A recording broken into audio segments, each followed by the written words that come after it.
Hello, my name is Susie Berry. I'm a trust volunteer and I'm going to guide you through this trustee induction. Welcome to the presentation and thank you so much for volunteering to join your U3A committee. Without people like you, the U3A cannot operate, so we are very grateful. And we hope you will have fun being a trustee. There are certain procedures that have to be followed, but that is no reason why you shouldn't enjoy yourself. All committee members, including those who are co-opted or invited to join, are automatically trustees. So in this presentation, we will try to provide you with a basic introduction to your role and responsibilities. Committees can be lively and entertaining. Being a committee member gives you great opportunities for developing new ideas and having a real influence on the activities of your U3A. And there is always the satisfaction of a job well done. In any organisation, there are certain rules and regulations which have to be followed. And as we go through, we will explain the principal ones. The list is not exhaustive, but it aims to reassure you that you are not just going to be thrown in at the deep end, and that you will have a chance to familiarise yourself with the role, the organisation, and your legal responsibilities, as well as providing an understanding of key policies and procedures. Please take your time and feel free to stop for a coffee break whenever you wish. There is no need to note down references to documents and websites as you go through, because there will be a list of links at the end of the presentation. U3A is not a top-down organisation. Each U3A is operationally independent, not autonomous, and is not, therefore, a branch. Most U3As also belong to a local network, which enables them to discuss issues and share best practice with neighbouring U3As.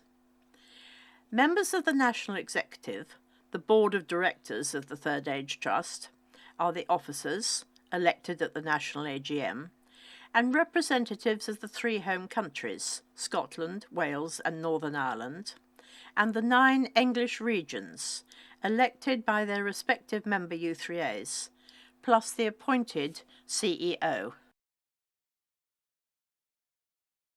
U3As are run by the members, for the members. More details of the Trust vision and mission, Board of Directors, regions, networks, etc. can be found on the national website.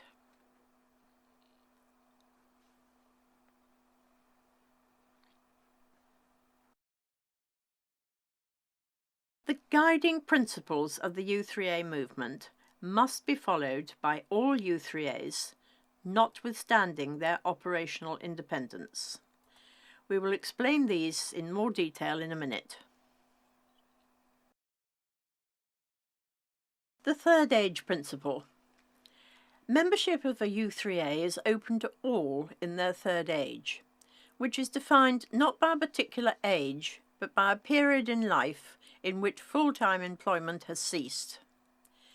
Members promote the value of lifelong learning and the positive attributes of belonging to a U3A. They should do all they can to ensure that people wanting to join a U3A can do so. It is important to remember equality, diversity and inclusivity in this context, and we shall refer to that in more detail later. There should be no waiting lists. The self-help learning principle. Members organise themselves into interest groups, covering as wide a range of learning topics and activities as they desire. These are run by the members, for the members. No qualifications are sought or offered. It is learning for its own sake, as an end in itself, with sheer enjoyment being the prime motive, not qualifications, awards or personal advancement. There is no distinction between the learners and the teachers. They are all U3A members. Again, members should promote the value of lifelong learning and the positive attributes of belonging to a U3A. The mutual aid principle. Each U3A is an organisation independently managed, but within the framework of the Third Age Trust, which requires adherence to the guiding principles of the U3A movement. No payments are made to members for services rendered to any U3A. Each U3A should be self-funded, with membership fees kept as low as possible.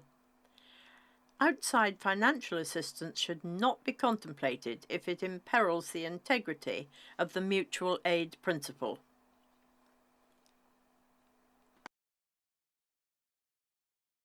Most committees have the power to co-opt a limited number of extra members, but check your constitution before you proceed. This means it may invite other people who have not been elected to join until the next AGM, and they have the same status and responsibilities as elected trustees. Care needs to be taken to ensure that this power is not abused. It is a facility to ensure that a committee has the necessary skills and expertise, and also to fill a vacancy, for example, to replace a member who has had to leave the committee. But it must not be used for bypassing the electoral system or as a reward for favours received. Most U3As are unincorporated charitable organisations. The regulations governing charity registration varies between the home countries. It is very important that you follow the correct one. In England and Wales, registration with the Charity Commission is required when a U3A's annual turnover reaches a certain figure. That U3A will then be given its own charity number and be required to make annual returns, etc., in compliance with the regulations. However, an unregistered U3A is still a charity through its membership of the Third Age Trust, although it must not use the Trust's charity number. The charitable objects are contained in your constitution. You should make sure that you have access to an up-to-date copy for reference. Trustee Responsibilities. At first glance, this list can look rather daunting, but it isn't as complicated as it may appear. Just remember that your U3A is a charity, and as a committee member, you are a trustee. However, you must not serve on the committee of more than one U3A at a time. The Essential Trustee is a document published by the Charity Commission for your guidance. It is available on the U3A national website, together with other useful information. There is no need to look at it all now, but the links are listed at the end of this presentation. It is a good idea to read through them all when you have time, so that you will at least know where to find information when you need it. The same applies to your U3A's constitution. You must adhere to it, and changes can only be made with the Trust's approval. There are variations in constitutions according to when your particular U3A was founded. Committees may wish to review theirs from time to time to ensure it is fit for purpose, and a copy of the latest model version is on the website. The Charity Commission's eligibility declaration form should be signed by all trustees to ensure that they are fit and eligible persons. For example, anyone who is currently bankrupt is ineligible. Signing is compulsory in registered charities. A trustee code of conduct is an agreement between the organisation and the individual committee member which clarifies the standard of behaviour expected in the performance of their role, and the implications of breach should be taken seriously. It is your duty to ensure your U3A is carrying out its purposes for the public benefit, that you comply with your U3A's constitution, any appendices, and the law, that you act in your U3A's best interest at all times with reasonable care and skill, and manage your U3A's resources responsibly. Rest assured that your trustee liability insurance is in place, and other insurance cover is also provided as part of your membership of the Third Age Trust. Your treasurer will be sent a cover note annually. More details about insurance are available in another presentation. As a committee member, there are many ways you can be constructive and helpful, and you should make every effort to attend all committee meetings. Be collaborative. Work as a team. Be proactive. And remember, all discussions within a committee meeting are confidential. When a decision has been taken, all members must adhere to it, whether or not they were in favour. Try to be open to change and learning. Plan for succession to different committee roles. Be accountable and transparent at all times. Work with integrity. And always remember that you are part of a national U3A movement. Make sure those who want to can join your U3A without a waiting list, and support the growth of the movement and neighbouring U3As. Remember that growth is good. Most U3A constitutions require the election of 4 officers, without which it cannot operate. No trustee may hold more than one of these specific posts at the same time, although they may have other responsibilities.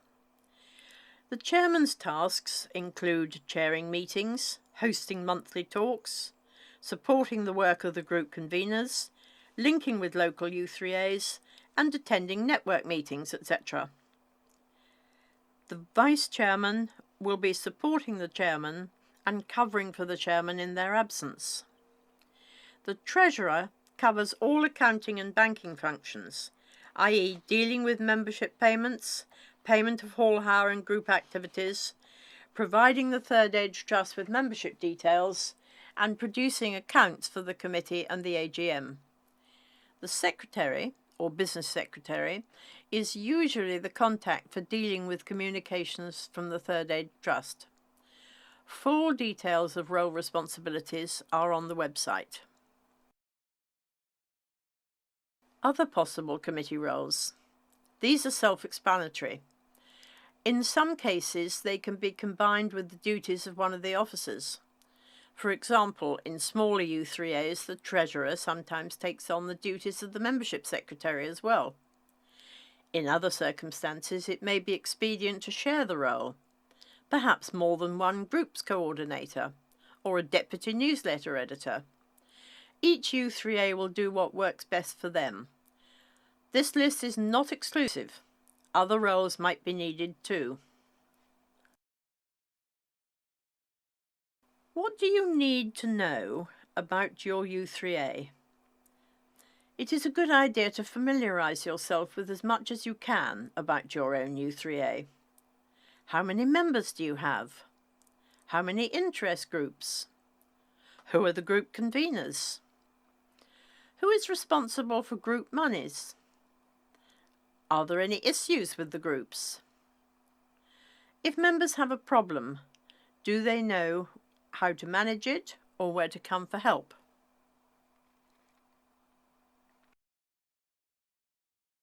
The duties of a trustee all fit together like a jigsaw. We have already covered the main responsibilities shown here, and now we can go into more detail.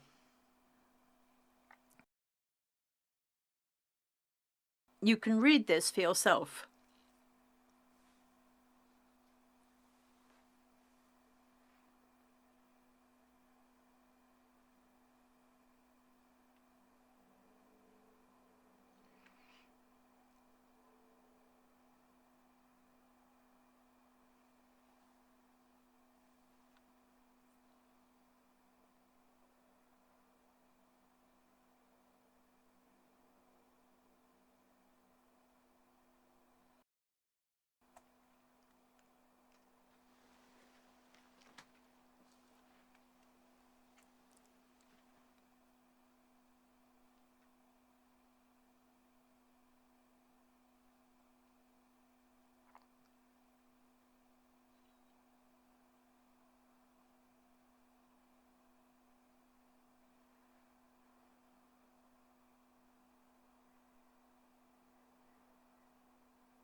Staying healthy. What do we mean by this? In the advice section of the National U3A website, you will find a health check. This questionnaire is intended as a self-help tool only. It is for committees to use as an aid memoir or checklist to monitor the health of their own U3A. The results will not be seen by anyone else, and it is entirely up to each U3A to make use of it or not, as they wish. Questions range from, if you divide the total number of members by the number of your groups, is the ratio of your number of members to number of groups less than 10? To, does at least 20% of your membership volunteer? Ideally, all the answers should be positive. But if you have answered no to 4 or more of these questions, you should consider developing an action plan to address the issues, or seek help from your regional trustee or the national office. We come back again to the importance of your U3A's Constitution. It is your governing document. Do you know where to find it? Is it published on your website? How much notice do you have to give for your annual general meeting? Or how can you call a special general meeting? As a trustee, you should make sure it is fit for purpose and reviewed regularly.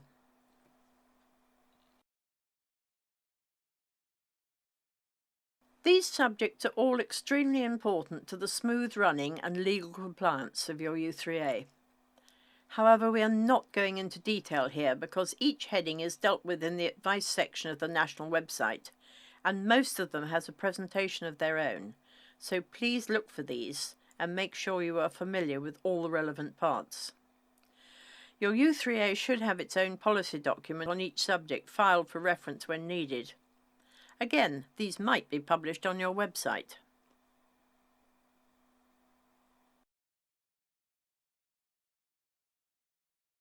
Never hesitate to seek advice if you need it. There are several options. First and foremost is the national website. It is constantly being updated, and it holds a huge amount of useful documentation and information. This volume of content means that what you need is not always easy to find, but keep looking. It is almost certainly there somewhere. Your regional trustee is your representative on the board of the Third Age Trust and someone to whom you can always go for advice or assistance. Network meetings are also a very useful source of information and an excellent opportunity to discuss matters of mutual interest. There are also bound to be some trust volunteers in your area who are also happy to help. Trust volunteers are people with a great deal of U3A experience, most of whom have been trained for specific roles within the movement. However, they will all know where to find the answers you want, or who to go to get them. You can also email or phone the national office, who are happy to help, but they are quite a small team, serving a large membership, so do make sure the answer you need is not on the website before you ring. With a quick quiz. If you have been concentrating, you should know the answers, or at least where to find them. You may wish to press pause and check.